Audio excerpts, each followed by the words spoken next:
I do not know how much longer I am going to be able to take this stress. I have to be honest when I say this, is that ever since last year, you know, with the Justice for Judy debacle and everything, I've had to really fight tooth and nail to protect my intellectual property.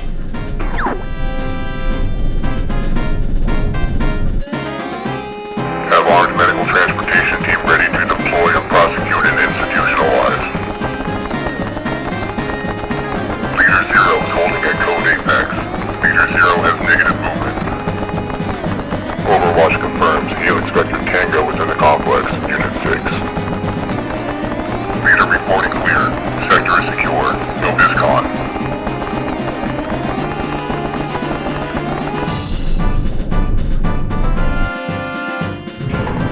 Stabilization team holding.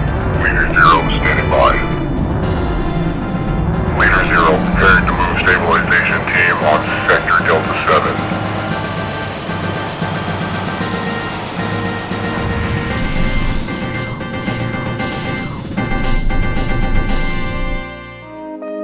What is up, guys? We're back with another one, and this one's fucking wild. Okay, so I'm sure a lot of you have already heard about Michele probably banning me. I think it was like 2 days ago or something like that.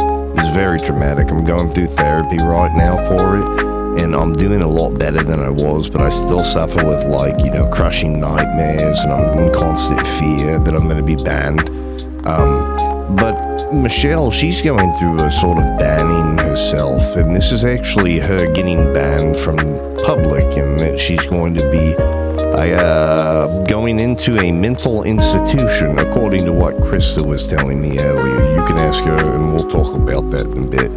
But she was saying that Stan CT apparently was working with the state or something like that, and they're currently trying to involuntarily commit Michele to a mental institution. Michele found out about this. She was pretty pissed. And of course, like normal, she put all of the blame, actually, on me when I'm innocent and true. Even Noodles 1980 wasn't immune from Michelle's wrath with her institutionalization. Brian, she called me about that, Brian. I gotta go out there this weekend now. What the fuck did you do? You and Stan. Brian, she called... Brian, she never calls me up, Brian. She called me up about you and Stan. She's like freaking the fuck out. They're saying the soonest she will be moved in is... What? What are you talking about, Brian? Brian, what is she complaining to me about? Because I was at work, and she's like, Brian K and Stan, and she's like, those motherfuckers, like, you know, I'm like, what the hell's going on, Michele? And so, yeah, for some reason, she starts blaming me for her getting institutionalized. I think the whole reason is just because of I was the one that informed her about this institutionalization, and she was mega pissed about me, and I didn't even realize that it was that big of a deal, because I figured, you know, like, she wouldn't mind being in a mental institution. I mean, she brags about wanting to go to one all the time, so I figured maybe it'd work out for the best. But yeah, she was totally against that shit. I even tried explaining to her that people were only wanting her to go to a mental institution because they were concerned about her safety. Lately, Michele has been, you know, living in a state of chaos, disarray, squalor, some would argue, and everything. And I thought maybe, you know, her getting into this place could be a change for her life, you know, for the positive, and really start to improve some of the things that have been neglected over the years. Despite these well wishes, Michele was very confused and pissed at me at first when she found out. The decision to go where? As far as I know, Michele is not going nowhere. Except when she finally passes on and we know where she's going then. Yeah, I'll be your next set of Kingsford charcoal, unfortunately. The thing is that Michele was trying to point out to some people here. You know, people sure talk a lot about Michele behind her back, don't you? You sure do. Every day. It's, oh, Michelle can't do this. Michelle can't do that. Michelle wasn't qualified, blah, blah, blah, blah, blah. Shut up with the goddamn blah, blah, blah, blahs. I know all about Michelle's capable of doing. For Christ's sakes, I live with Michelle every day. Oh, yeah. I know what she can and cannot do. Michelle knows her limits. And God damn it, this whole vertical stream thing sucks. I tried explaining it to her in a way that maybe she could understand, but all she did was become more entrenched in a stance that, you know, this wasn't a real thing that was actually happening to her. Which I can understand wanting some proof or validation of the claims made against you on that. To outright deny that you're going to a mental institution and you're not insane, but then you have these spirits inside of your head, it's just not a look I think that's going to be very successful. I digress. When Michelle finally started understanding exactly where she was going, she was pissed. Frankie, what the fuck are you talking about?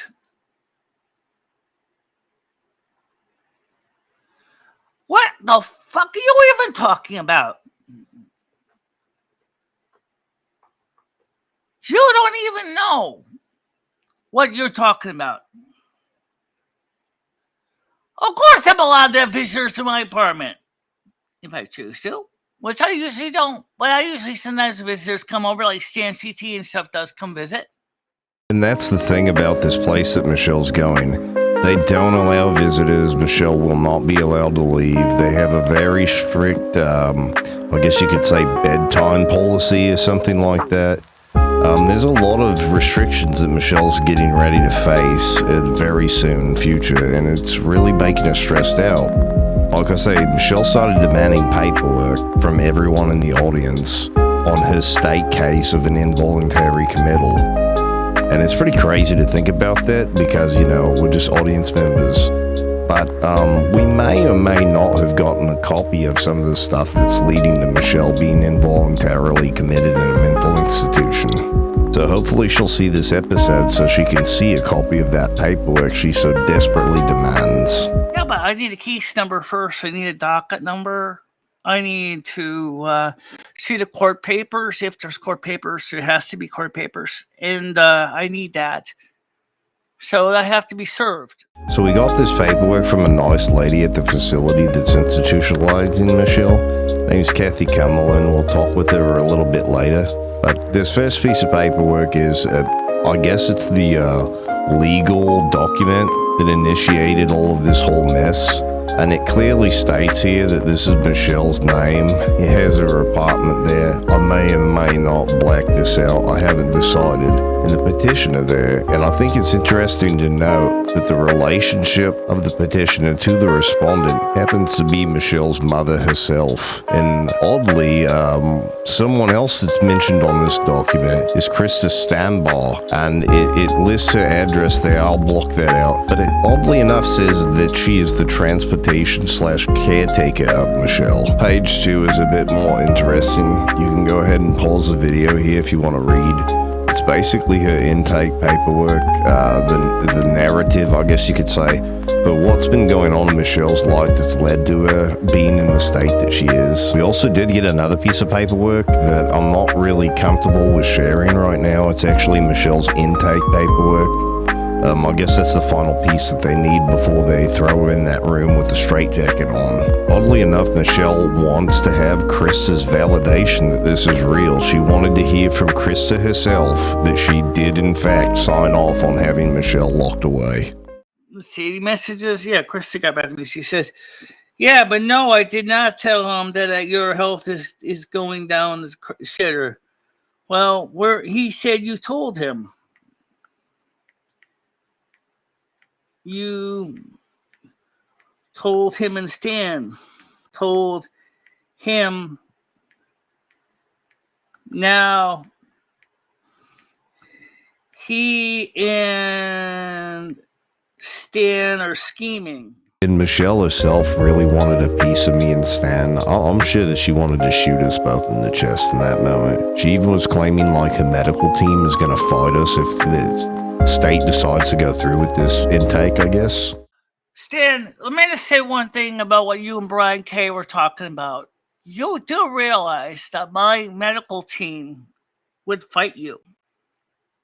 However, what Louis points out, there is a valid concern that which you already know. What if the rent goes up?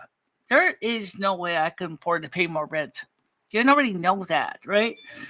That's And luckily, Michele doesn't need to worry about paying rent anymore since she's going to a mental institution, which, by the way, we actually called and we're on the line with one of the people there. Hello, can you hear me?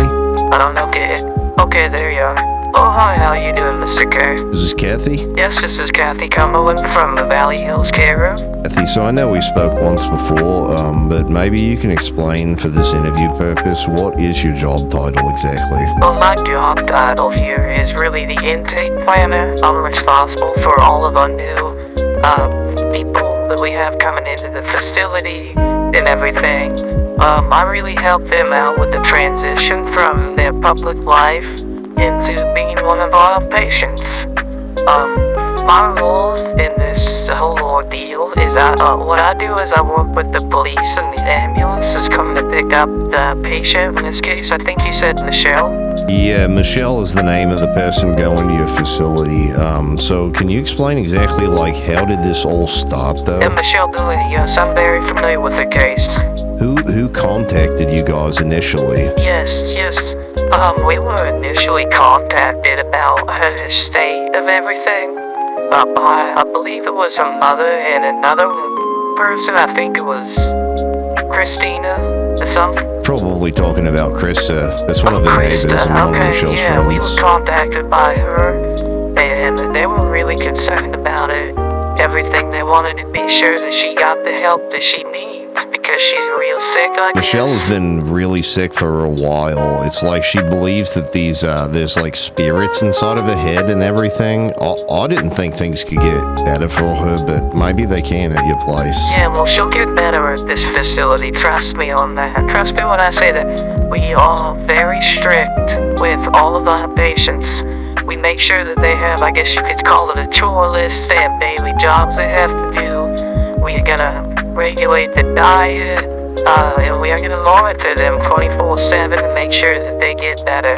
Are they allowed to go anywhere, like outside of the facility? They're not allowed to leave the facility.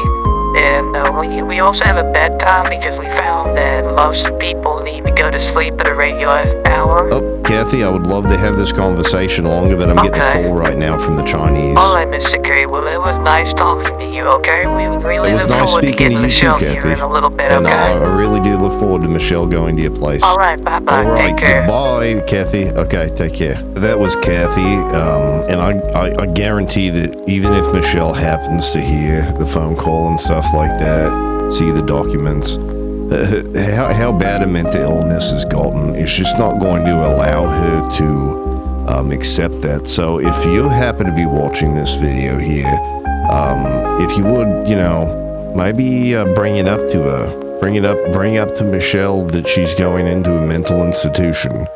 Even if she gets upset at you, just keep bringing it up, because my biggest fear is that she's not going to be prepared when the ambulance shows up there to take her away.